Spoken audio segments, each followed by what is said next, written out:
हम लोग जानते हैं जो हमारा संविधान जो है इंडिया का संविधान, तो इसका 75 ईयर्स 2024 में इसको कंप्लीट किया है।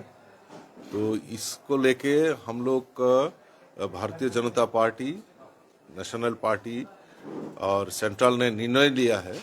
ये हम लोग संविधान गौरव रैली या संविधान गौरव को लेके, संविधान को लेके हम लोग आम लोगों के सामने संविधान की जो रचना है और जो बनाया है भीमराव अंबेडकर जी, उनका जो आदर्श है वो हम लोग नीचे तक लेने के लिए एक कार्यक्रम रखा है। तो और आज सभी डिस्ट्रिक्ट में, 10 डिस्ट्रिक्ट में आज ये हमारा संविधान गौरव अभियान रैली हम लोग मना रहे हैं। और हम लोग जानते हैं कांग्रेस और सीपीएम आज देख रहा है कि बाबा साहब अम्बेडकर को लेके इन लोग थोड़ा उछल कूद कर रहा है, लेकिन वो सारे देश भर की आम जनता जानते हैं कि सीपीएम ने बाबा साहब अम्बेडकर का कैसे अपमान किया, और कांग्रेस जवाहरलाल नेहरू हो, इंदिरा गांधी हो, राजीव गांधी हो, इन्होंने हमारा भीमराव अंबेडकर बाबा साहेब को कैसे अपमान किया, ये सारे देशवासी जानते हैं। और आज इन लोग बाबा साहब अम्बेडकर को पूछते हैं, बाबा साहब अम्बेडकर को लेके रैली निकालता है, तो ये सब ढंगी है। और देश की संविधान को जिन्होंने अपमान किया है, संविधान बनाने वाला जो है इनको अपमान किया है, तो ये सब देशवासी के सामने रखना ये भारतीय जनता पार्टी एक निर्णय लिया है। और इसी रैली के माध्यम से सभी हम जनता को हम लोग ये सामने रखेंगे। हिंदी सरो, हिंदी ना सरो, हिंदी सरो, नॉन बेंगली एक्चुअली রাজকার রেলি।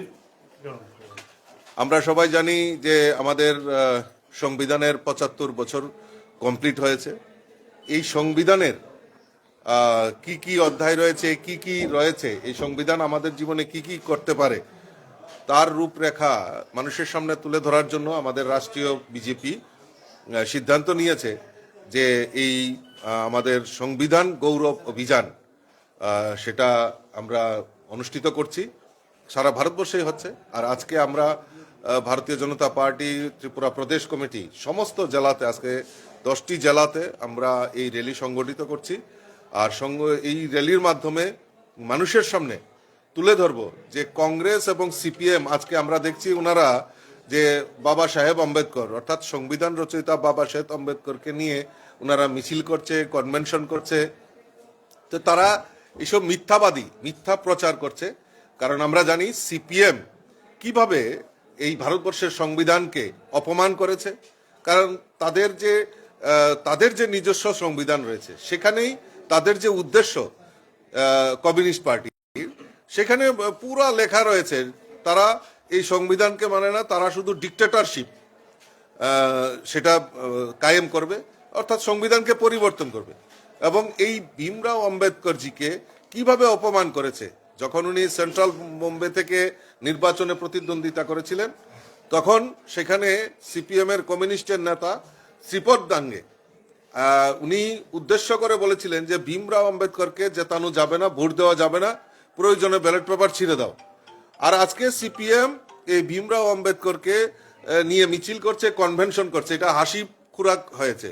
আর এই কংগ্রেসও দেখছি ইদানিং এই বাবা সাহেব আম্বেদকরকে নিয়ে তারা কনভেনশন করছেন, বিভিন্ন জায়গায় পথসভা করছেন। তো এই বাবা সাহেব আম্বেদকরকে ইন্দিরা গান্ধী হোক, জওহরলাল নেহরু, রাজীব গান্ধী কিভাবে অপমান করেছে সেটা মানুষের ইতিহাস আমাদের কাছে রয়েছে। 75-এ মিসা আমরা সবাই জানি, ভিসা বলবৎ করা হয়েছিল। কারণ এই ইন্দিরা গান্ধী এই সংবিধানের কে অপমান করে সংবিধানের বিরুদ্ধে গিয়ে হাইকোর্টে, সুপ্রিম কোর্টে মামলা করে এই মিসা সেখানে লাগানো হয়েছে। জওহরলাল নেহরু 370 ধারা কাশ্মীরে লাগিয়ে ভারতবর্ষকে খণ্ড বিখণ্ড করার একটা প্রয়াস করেছেন, সংবিধানকে বারবার আক্রমণ করেছেন। এবং ভীমরাও আম্বেদকরকে নির্বাচনে প্রতিদ্বন্দ্বিতা যখন করছিল, উনাকে হারানোর জন্য ওনারা পরিকল্পনা করেছিলেন এবং বারবার অপমানিত করেছেন। এবং এত বছর পরেও বাবা সাহেব আম্বেদকরকে তারা ভারতরত্ন পর্যন্ত দেয়নি। তো এই যে অপমান, এই অপমান সহ্য করার নয়। এই অপমান যে করেছেন, এখন মেকি সে যে বাবা সাহেব আম্বেদকরকে ওনারা কনভেনশন করছেন, র্যালি করছেন, তার তীব্র প্রতিবাদ জানাচ্ছি এবং দেশবাসীর কাছে এবং আমরা রাজ্যবাসীর কাছে এই তাদের যে ভেকি, যে আমাদের সংবিধানের প্রতি যে তাদের শ্রদ্ধা নিবেদন করছেন মেকি, তা প্রচার প্রসারের জন্য আমরা আজকে র্যালি করছি।